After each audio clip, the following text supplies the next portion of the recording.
और आइए अब आपको बताते हैं कि मंदिर या मस्जिद ये तो कोर्ट फैसला करेगा, लेकिन दावा किया क्या जा रहा है इस पूरे मामले को लेकर। पहला प्रमाण क्या है? एएसआई की 148 साल पुरानी रिपोर्ट है ये पहला प्रमाण। दूसरा प्रमाण क्या है? सरकारी गैजेट में भी इसके सबूत मिले हैं कि वहां पर मंदिर होता था। इसके बाद एएसआई के संस्थापक अलेक्जेंडर कनिंघम की रिपोर्ट भी सामने आई। दूसरा प्रमाण क्या है? गैजेट के पेज 249 पर इतिहास लिखा है। और एक प्रमाण क्या कहता है? पेज नंबर 4 पर मंदिरों के अवशेष पर मस्जिद होने का दावा किया गया है। दूसरा प्रमाण क्या कहता है? हिंदू पक्ष दलील है, हिंदू मंदिर को वहां पर रखा गया है, था ऐसा दावा किया गया। पहला प्रमाण ये पेज नंबर 6 पर लिखा 4 गुंबदों के खंभे हिंदू मंदिर के हिस्से हैं, और हिंदू पक्ष कह रहा है कि मंदिर की जगह पर ही मस्जिद का निर्माण किया गया है, ये दावा किया जा रहा है। और यही वो दावा है जिसको कोर्ट के सामने रखा गया है, जिसमें अब इंतजार है कि कोर्ट क्या फैसला सुनाता है, क्या इजाजत दी जाती है, क्या एक तरह से माना जाता है कि इस याचिका को सुना जाए। अभी पहले इसी चीज को तय करना है कोर्ट को कि क्या यह मामला सुनने योग्य है। लेकिन फिलहाल जौनपुर की अटाला मस्जिद पर सुनवाई टल गई है। बड़ी खबर इसको सामने आ रही है, अटाला मस्जिद पर अब 16 दिसंबर को सुनवाई होनी है। आज सुनवाई होनी थी जिसमें कोर्ट यह तय करता कि क्या इस केस को, इस याचिका को स्वीकार किया जाए, जो तथ्य हिंदू पक्ष की ओर से रखे जा रहे हैं क्या वो सुनने योग्य है। लेकिन अब इस मामले में जो सुनवाई है वो 16 दिसंबर को होगी, यानी 16 दिसंबर तक का इंतजार करना होगा कि कोर्ट इस याचिका को एक्सेप्ट करता है या नहीं।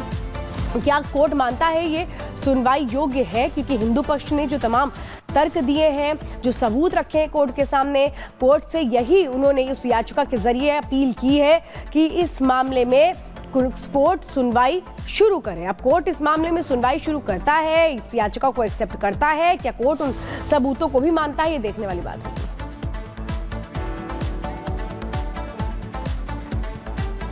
और आगे बढ़ते हुए अब बात करेंगे संसद में आर पार अविश्वास हथियार। जॉर्ज सोरोस के फंडिंग प्रोसेस से जो फोरम्स और जो फाउंडेशन प्रोपोगेट करते हैं, उसको यहाँ पर कांग्रेस का वरिष्ठतम नेता उनको उठाता है। सोरोस के साथ तार जुड़ना, आखिरकार ये रिश्ता क्या कहलाता है?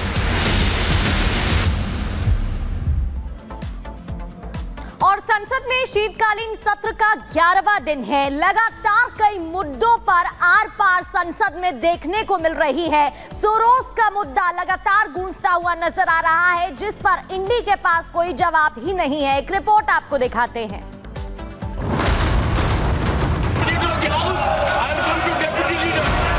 पार्टी की वरिष्ठतम नेतृत्व है।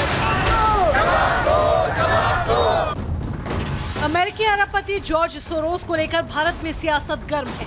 सड़क से संसद तक बीजेपी ने कांग्रेस के खिलाफ मोर्चा खोल रखा है, और बीजेपी के हमलों का तोड़ कांग्रेस निकालने में कामयाब नहीं हो पा रही। यही वजह है कि कांग्रेस नेता सोनिया गांधी और राहुल गांधी को बचाने के लिए संसद में चर्चा करने के बजाय हंगामा करने पर उतर आए हैं।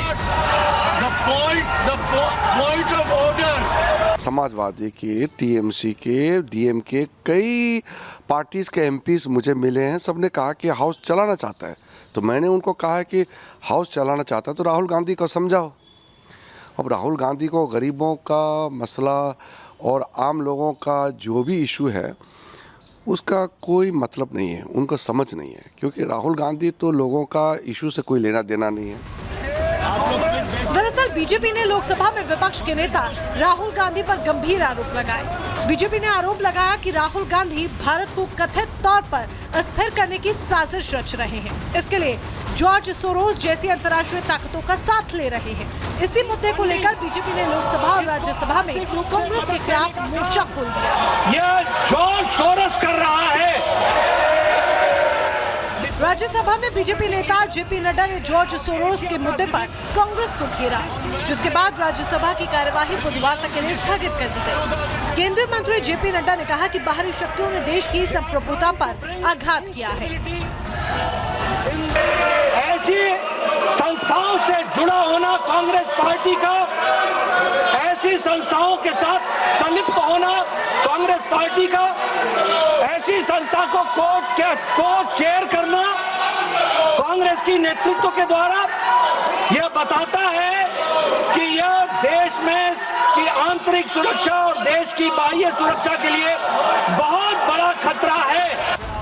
वहीं संसद नहीं चलने देने और सोरोस के मुद्दे पर बहस नहीं करने पर बीजेपी समेत अन्य एनडीए के दलों ने कांग्रेस को आड़े हाथों लिया और आरोप लगाया कि कांग्रेस का सच सामने न आ जाए, इसीलिए विपक्षी पार्टियां संसद नहीं चलने दे रही। विपक्षी दलों के आरोप में बिल्कुल तथ्य नहीं है। सरकार तो हाउस चलाना चाहती है, सरकार लोगों का पैसा बर्बाद नहीं करना चाहती है। सरकार अपोजिशन का सुझाव लेकर डेवलपमेंट में और भी कोई नई कदम उठाना चाहती है, लेकिन विपक्षी दल रोज हंगामा करके क्वेश्चन और मतलब नहीं होने दे रहा है, बाकी डिस्कशन नहीं हो रहा है। तो इसी तरह का बर्ताव करना ठीक नहीं है। लोकतंत्र को धोखा पैदा करने का हम लोग कर रहे हैं। बहुत पीड़ादायक है, हम इसकी बहुत भर्त्सना करते हैं। पूरा देश सदन की ओर देखता है। हम लोग देश के चुने हुए प्रतिनिधि हैं। संसद देश की सबसे बड़ी पंचायत है। आप सदन को चलने दीजिए, अपनी बात उठाइए, जनता की समस्या को समझिए, लेकिन क्या मतलब है इसका? रोज कुछ ना कुछ। तो ये बहुत पीड़ादायक है, हम इसकी भर्त्सना करते हैं। सोरोस मुद्दे पर कांग्रेस पूरी तरह से बैकफुट पर आ चुकी है। न राहुल गांधी न कांग्रेस पार्टी इस मुद्दे पर अपना बचाव कर पा रही है। यही वजह है कि संसद में चर्चा के बजाय सड़क से संसद तक हंगामा कर रही है। वहीं बीजेपी हर मुद्दे पर कांग्रेस को घेर रही है। Bureau report, Republic Bharat. और अब बात लालू प्रसाद यादव की करेंगे, जिन्होंने नीतीश कुमार को लेकर एक अभद्र बयान दिया है। नैन सेकने जा रहा है। जिस तरह का शब्दों का प्रयोग लालू प्रसाद जी ने किया, संवैधानिक पद पर बैठा व्यक्ति को शोभा नहीं देता।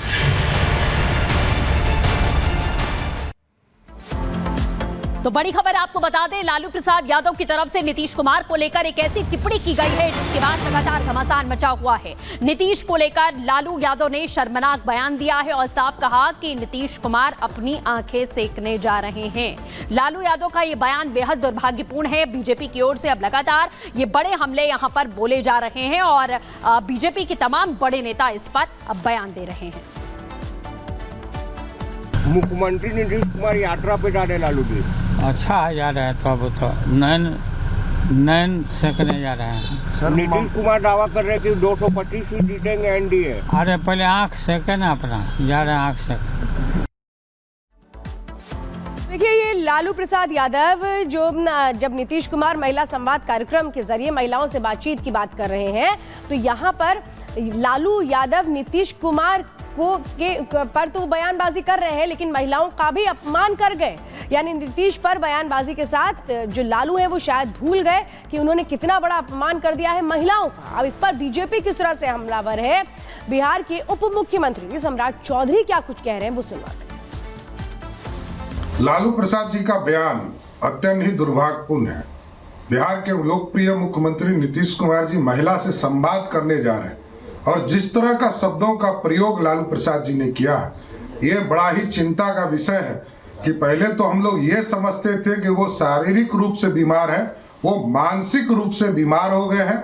उनको अब कोइलवर में इलाज कराने की आवश्यकता। देखिए, दुखद दुर्भाग्यपूर्ण है। इस तरह का भाषा संवैधानिक पद पर बैठा व्यक्ति को शोभा नहीं देता और नहीं बोलनी चाहिए। ऐसे लोग ही बिहारी को कलंकित और बदनाम किए हैं, बिहार को बदनाम किए हैं। और ऐसे लोग, श्रीमान लालू प्रसाद यादव जी, बिहारी शब्द को आपने गाली बना दिया, हर बिहारी के सम्मान को आपने गिराया है और जाते जाते अपनी आदत से ये बाज नहीं आएंगे। अब कोई भी बिहारी इन पर गौरवान्वित नहीं होता है। ऐसे लोगों से बिहार को मुक्ति चाहिए।